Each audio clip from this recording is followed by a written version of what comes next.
Rachel Nichols on the show. It's great to see her covering the league since '93. Well, you've been in a lot of these series, and you've watched a lot. I think we can say without hesitation the West is deeper and thicker and better than the East. And I think it's fascinating that Dallas beat the old Clippers and the young Thunder and the tall, powerful T-Wolves. And here come the three-ball shooting Celtics. It is, it's a little like March Madness where you're like, this team is better than a month ago. Oh, yeah. I mean, they've just gotten better. It's really since, I mean, it's a crazy date, but March 7th was the day that Jason Kidd both changed the starting lineup and had a real heart-to-heart with his players. Lots of feelings came out, Jason told me. He said they didn't like it, but we had a little bit of a therapy session over why we got to play better defense. And since March 7th, they have been the #1 defense in the league. Before March 7th, they were 23rd. So the difference has been huge, and the confidence they've gained with every round has been huge. And there's no question they had a much harder road to these NBA Finals than the Celtics did, but they haven't played a team on that road as good as the Celtics. Yeah, or as deep offensively. So, you know, Boston is, I said this, they're the perfect 2024 pro team. They're rich, they're collaborative, they get along. They listen to their coach. The skill level's insane. 6 guys could give you 25 in a finals game, including Al Horford. You'd be fine. And they're not they don't have a lot of dogs. I think AAU basketball, a lot of these guys, they don't kind of feel like an old Pistons, an old Celtics. They don't quite have. I don't think a lot of teams do. What's fascinating with Dallas is Luka is that guy. And I think stars, it just rubs off. And I think Dallas plays with a chip. Do you sense it? Do you hear that? Oh, absolutely. First of all, Luka was #2 on my MVP ballot. I still think that. I think that he will be the best, most talented player in this series. I'm not saying he's going to have the best numbers of anyone, but in terms of who would you take? If you had 10 guys on the floor, which one would be your #1 draft pick? Luka Dončić would be your #1 draft pick. He is just more of a fireball offensive talent, and he's been playing very good defense. So I think he's still going to get his numbers. I think he's still going to do well in this series. I don't think anyone's going to stop him, but I do think they're going to pick him up full court a lot. They're going to be looking to tire him out so that even if he still shoots on the offensive end, that he's not quite as stringent on defense because he's just going to be a little bit more exhausted. And the way that the Celtics can throw 3 all defensive player quality, I know only 2 of them actually made the team this year, but you could certainly argue Jaylen Brown could have been on one of those all defense teams at them. They are better individual defenders than Luka has seen through these playoffs. So it'll be an interesting matchup that way. And then, of course, what Dallas has done on defense is pack the paint, right? And Derek Lively, we're all just amazed by this kid. But you can't do that incredible. With Boston. Can't do that with Boston. They've both taken and made, not just taken, but made the most threes in the league this year. So Porzingis is a very good player. He does have an injury history, but I felt throughout the Eastern playoffs that Boston felt like, why play him? That's what it feels like. Or is it we can't play him? I think it's a little bit of both, right? I mean, I don't think they rushed him back. I think they couldn't play him at the beginning. I think if in the Eastern Conference Finals, that was a different matchup, if they really felt they got to like a game, 6 or 7, there were reports he was ready to come back by game, 4 or 5, but by the time they got to game 4, they didn't need him. So I think that they were overly cautious, as they should have been, because you don't need him to win that series, so why put him out there and risk it? And he is expected to play in the finals, and I think he'll make a very big difference. I mean, Brad Stevens won Executive of the Year this year for a very good reason. He got Drew Holiday and Kristaps Porzingis already added to the nucleus of this team that was so strong already.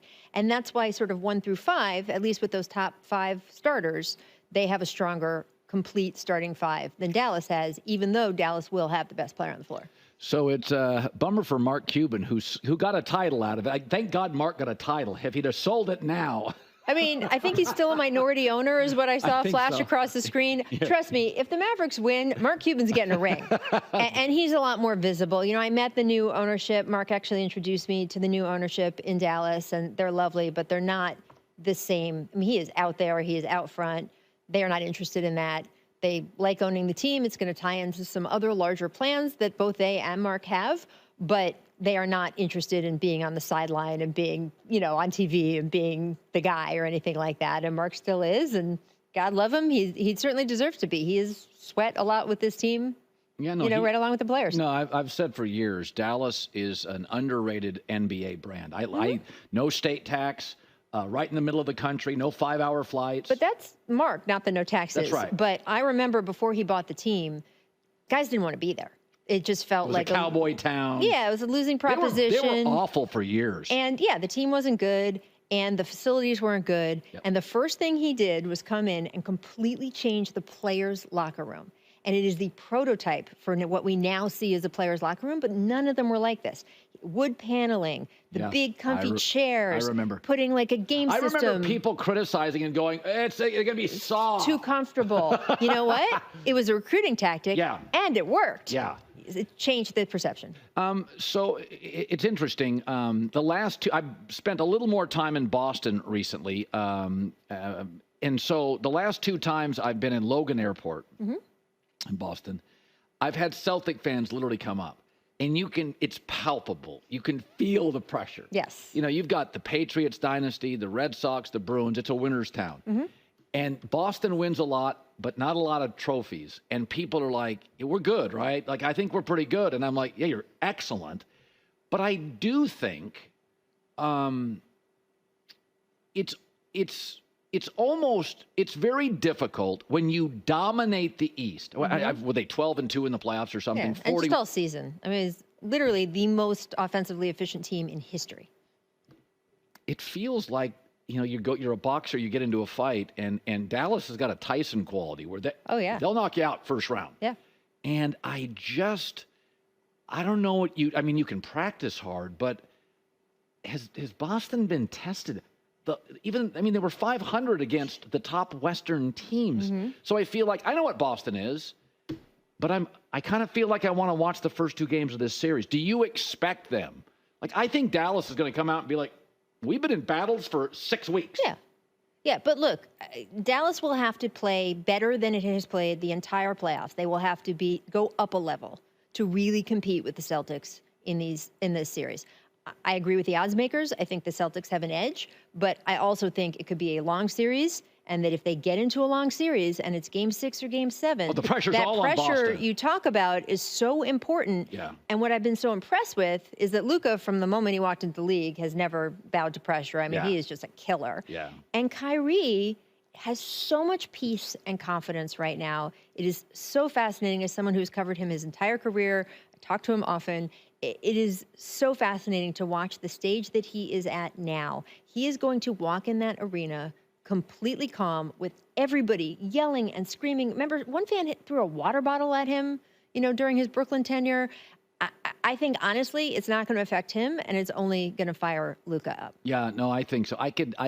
Kyrie knows that roster. Absolutely. He knows those guys. And it's interesting. He talked a little bit about it last night. I've talked to him about this.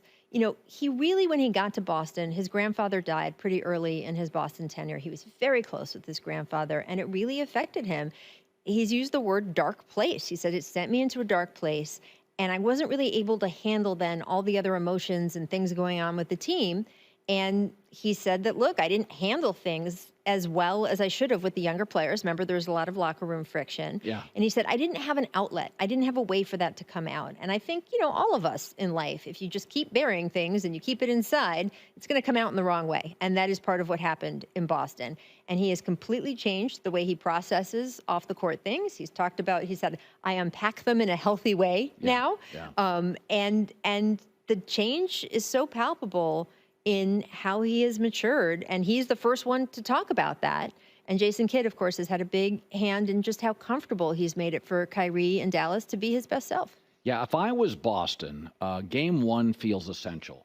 So if I've always said the easiest 2 ways to win the championship are you're part of a dynasty and you just have better players, or you're pretty close, but you're an underdog with no pressure. Right. And that's Dallas, right? Yeah, Dallas is like hot, pretty darn close. Sure. No pressure. Nope. And if Luka lost, you'd be like, he's 25. It's his first finals. He'll get back.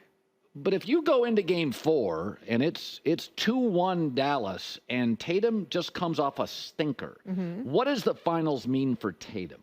Look, it is a big deal because this team is as stacked as it's ever been in the to Jay's Tatum Brown era, right? They've been given as much talent as they possibly can. And if they come out of this still not getting it done, you really have to take a look at this team and how to make them better. And it will probably involve moving some pieces around. But I still think Jayson Tatum will be regarded as one of the better players in the league. Yes. And I think he's going to have a great summer with Team USA, and that's going to matter and affect people's perception of him. And Boston's not getting rid of either one of those guys. They just signed them both to huge max contracts. They've got, $300 million in money tied up in them and all this stuff. They will still be there in Boston, and it will just be a matter of moving those pieces around. Every year he doesn't win, though, every year that team doesn't win, it is more pressure. And there are more people saying, hey, you got to the Eastern Conference Finals 6 out of 8 years. Why couldn't you get it done?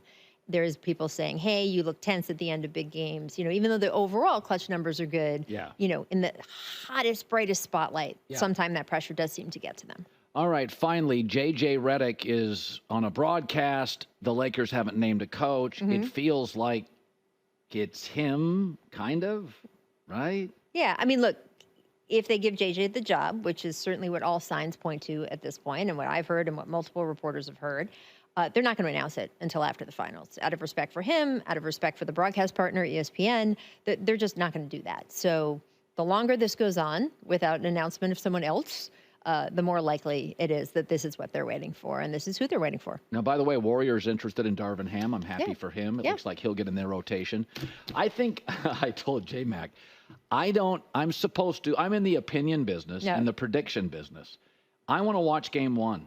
It does feel old school. You got the old school sort of Dallas chip on the shoulder, alpha, Luka. I said this. If wouldn't surprise me the minute the finals are over, he's got a smoke and a Belgian beer and he's having the time of his life. Did you see the clip of Michael Finley taking away Luka's beer post game? I was just like, what happened? And look, the Mavericks, Finley, first of all, he's a great guy. He is the VP of basketball operations there now. The Mavs have been on Luka for years to improve his diet.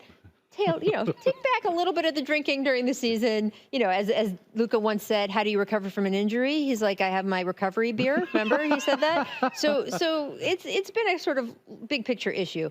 But let the man have his victory beer after that win, and they've got 6 days until the finals. Again, love Michael Finley, but I was like, just let him have the beer, man. People need their carbs after a big... Yes, he needs to replenish the carbs and the energy, for sure. Look, I think you're totally right, because the series could go one of two ways. It's like a fight. I got to see the first round. I don't know what it's going to look like. Either the Celtics, who have this historically offensively efficient and just this great defensive stack team, are going to run over a Mavericks team that has been beaten up and battled and has gone through a really long run here with having to fight their way through everything. And Luka is dealing with injuries, right? And there's an element of that could happen where the Celtics just overpower them. There's equal chance, though, that this becomes a real dogfight. And the longer it goes, the better the Mavericks' chances are of winning. Yeah, if I was Boston and I thought about a game plan, my takeaway would be make Luka work on the defensive end. Yeah. We're just going to move, maybe not Steph Curry level, keep Luka moving. They're going to pressure him. They're just going to, the strategy is tire him out, because you're not going to best him. He's no one's stopping him. Yeah. But you can influence the way he plays. And we saw with Kyrie in the Oklahoma City series, there are ways to shut him down, too. So I just think that it's going to either go really in the Celtics' favor, or it's going to be a real dogfight. And the longer that goes, the more that gives the Mavericks the advantage. Great seeing you, Rachel. Good to see you, too. Hi, everybody. It's me, Uncle Colin. Subscribe here to get the latest from the herd, including exclusive behind-the-scenes videos and more, wherever you may be, however you may be watching. Thanks again for making us part of your day.